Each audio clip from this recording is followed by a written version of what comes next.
Today, we're analyzing two recent interactions between Charlie Kirk and vegan students. One was humiliating for the vegan, the other was embarrassing for Charlie. We'll examine which vegan arguments were persuasive, which totally failed, and how Charlie could be shaken out of his pro-meat brainwashing by talking about issues he cares about, like immigration, government propaganda, and Christianity. But first, who is Charlie Kirk? If you're asking this question, I'm genuinely jealous. He's a conservative media personality who started Turning Point USA, which promotes conservative values on college campuses in the United States. While I disagree with Charlie on most things, I do respect his dedication, debate skills, and ability to win over crowds. And now, who am I? My name is Natalie. I'm a former degenerate turned animal rights advocate, and I've spoken to tens of thousands of people about animal rights. I've debated students on campuses, appeared on the radio and TV, and spoken to crowds of over 300 people. I've done all that not only because I care about animals, but because I care about humans.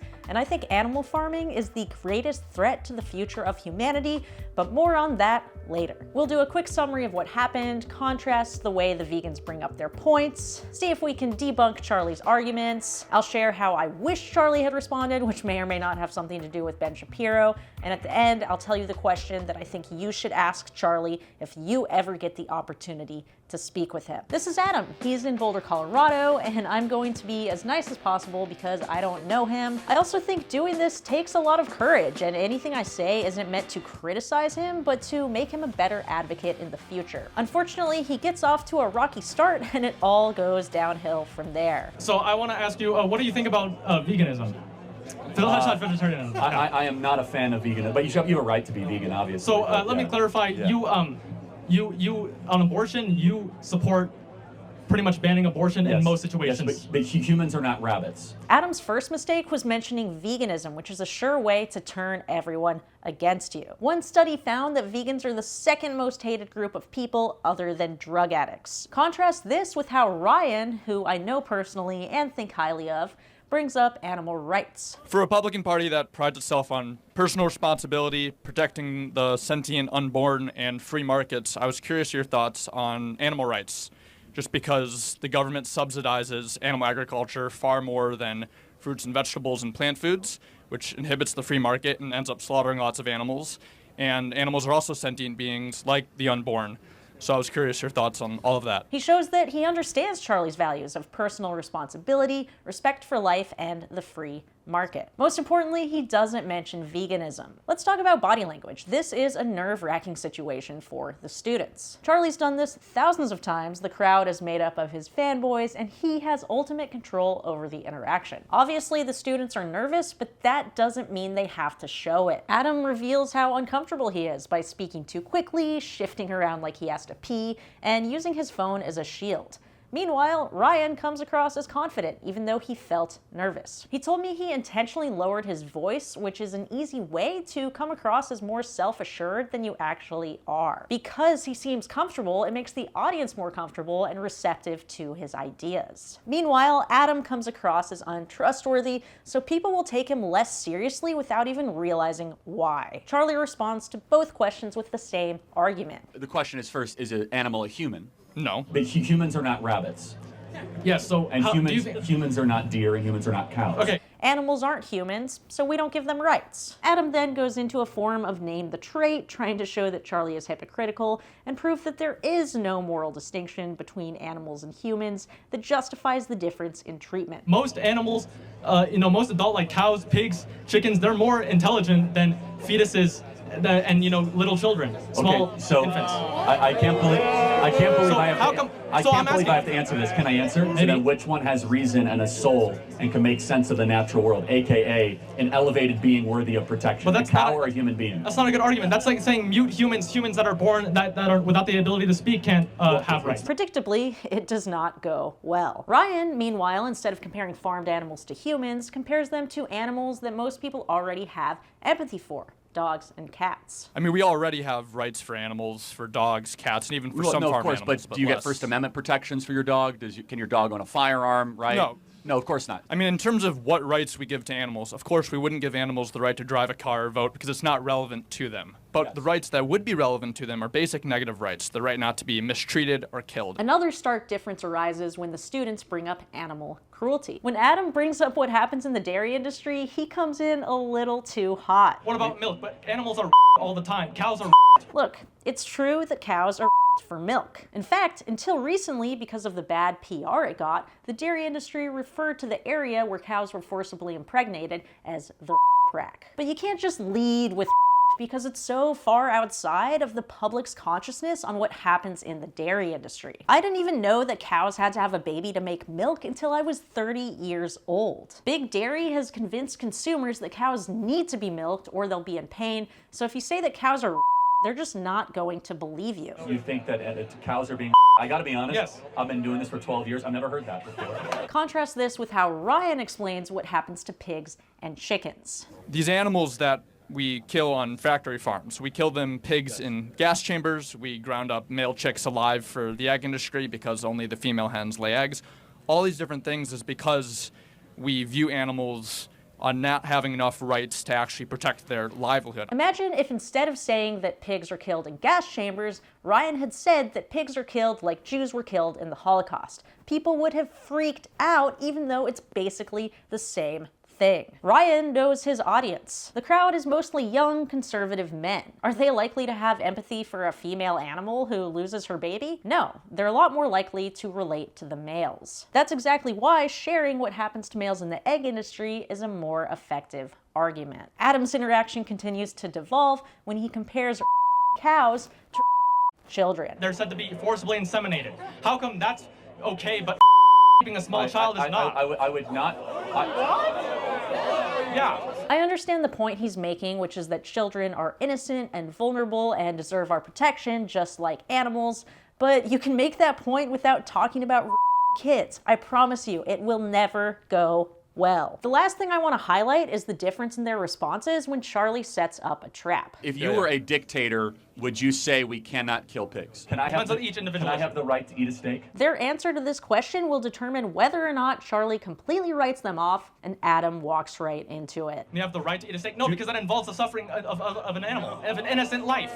And the American left wonders why they're losing young men. Thank you, my friend. I appreciate it very much. Since conservatives value freedom so highly, anyone who wants to limit that freedom cannot be trusted. Adam has solidified his membership into the tribe of unreasonable vegan dictator. Meanwhile, Ryan gives a much better answer. Would you say we cannot kill pigs? No, I think that should be left up to the free market. Oh, okay, The got it. reason All right, I'm yeah. concerned about it is the government is spending billions of dollars. Yeah, I propping think factory up- farming yeah. has a lot of problems, more because of the health of the human that eats the meat. So would you, if you were in a voting position, either if you were an elected leader, would you vote against, and should Republicans vote against that? I'm not in a voting position, but yeah, I would advocate I'd advocate against most of our current agricultural subsidies, for sure. Okay, thank Yeah, you. thank you. You can see by Charlie's reaction that it makes him respect Ryan, and they actually end on a positive note. Now let's take a look at Charlie's arguments. Do any of them make sense? We as human beings have a soul. You gotta pay the troll toll if you want to get into that boy's hole. We have reason. We have the ability to make sense of the natural world. Dogs do not. Since Charlie is coming from a religious perspective, let's examine the idea that animals don't have souls. What does the Bible say? Now, I don't feel like going through the whole Bible, but luckily I don't have to because there's an excellent book called Vegan versus the Verses, which you would have already heard about if you were subscribed to my newsletter. It's free, it comes out every 2 weeks, and you'll find thoughtful writing on animal rights as well as my personal book recommendations, link in description. In Vegan versus the Verses, we learned that the original word for soul was nefesh. Nefesh? Nefesh? I'm just gonna say nefesh. Nefesh is something you have as well as something you are. It can mean soul, breath, life, or self. Nefesh is often equal between animals and humans. In Genesis 2:7, God refers to man as nefesh hayah, and in Genesis 2:19, he refers to animals as nefesh hayah. So both are living creatures made from the same substance and given the same living soul. But in the King James Version of the Bible, written in the 1600s, nefesh was changed to creature in the context of animals. Possibly because eating meat was common and they didn't want to question their consumption, much like today. So for Charlie to claim that animals don't have souls would be to go against the original translation of the Bible. Charlie also claims that animals are unable to reason, but this goes against current scientific evidence. In the dairy industry, cows will try to hide their calves because they know that the farmers are going to take them away. This shows that not only do they remember the last time their child was stolen, but they're trying to prevent it from happening again. Ravens can solve puzzles, elephants racially profile people who might be a threat, and lions band together to hunt their prey. There are also examples of animals acting morally. If given the choice between helping a rat who's suffering and getting a bar of chocolate, a rat will choose to help the other rat. We've seen similar behavior in chimps when they opt to share their food as opposed to keeping it all for themselves. Saying that humans are the only rational species is an irrational way to try to minimize the harm that we force onto animals. This line of thinking leads to Charlie's next point, which is that since humans are better than animals, we should do what benefits humans regardless of how it affects the animals. We should do what's best for human beings, first and foremost, and it's good for human beings to eat meat. It's ironic that Charlie's tour is called Brainwashed because he's been so obviously brainwashed by the meat industry. Like most Americans, Charlie believes that meat and dairy are essential for human health, even though that goes against the scientific evidence. Charlie's even fallen for the meat industry's aggressive marketing campaigns about meat and masculinity. We need to get testosterone rates up, not down, and you do that by eating meat and not eating soybeans. Associating meat with manliness is nothing new, but corporations really leaned into gendered advertising during World War II. You may even remember more recent ads like this one.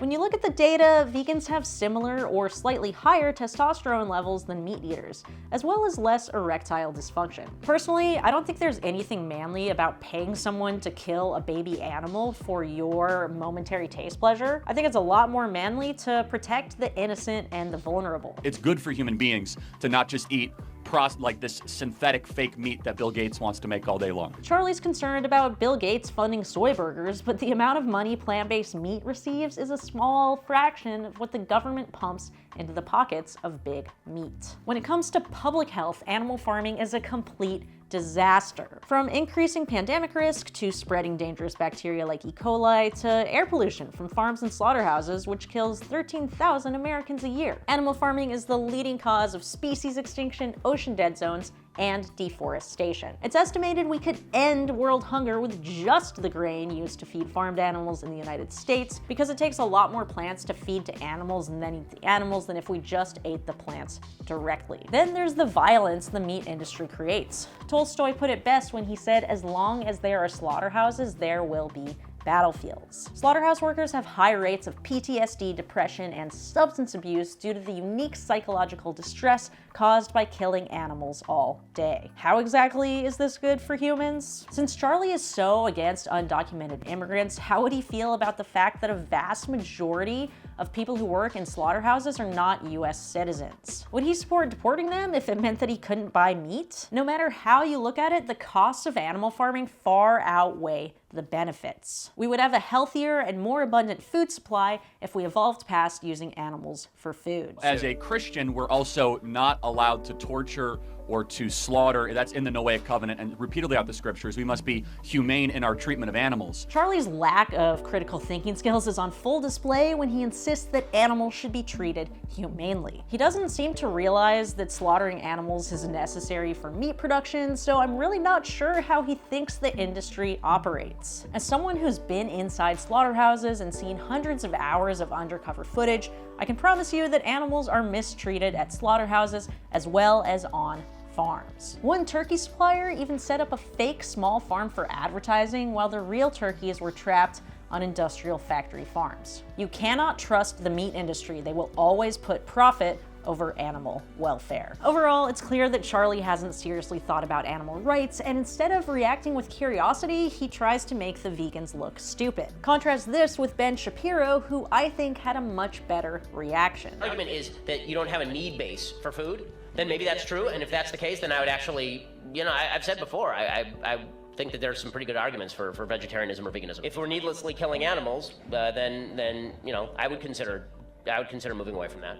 Although I really miss hamburgers, to be honest with you. Charlie's arguments are disappointing, but not nearly as disappointing as the fact that so few vegans have ever challenged him on animal rights. Speaking up may be scary, but it's nothing compared to what the animals have to go through every single day. We need to create an army of bold advocates like Adam and Ryan. The next time Charlie does a university tour, let's make sure he can't go anywhere without being questioned about animal rights. And let's ask him this one question from Vegan versus the Versus. If a Christian has a choice of food created from animal abuse or compassion, shouldn't a Christian always choose compassion? What do you think? Is there any hope for Charlie, or is he a lost cause? Thanks for watching. If you want to support my work, like, subscribe, join my Patreon, and I will see you next time.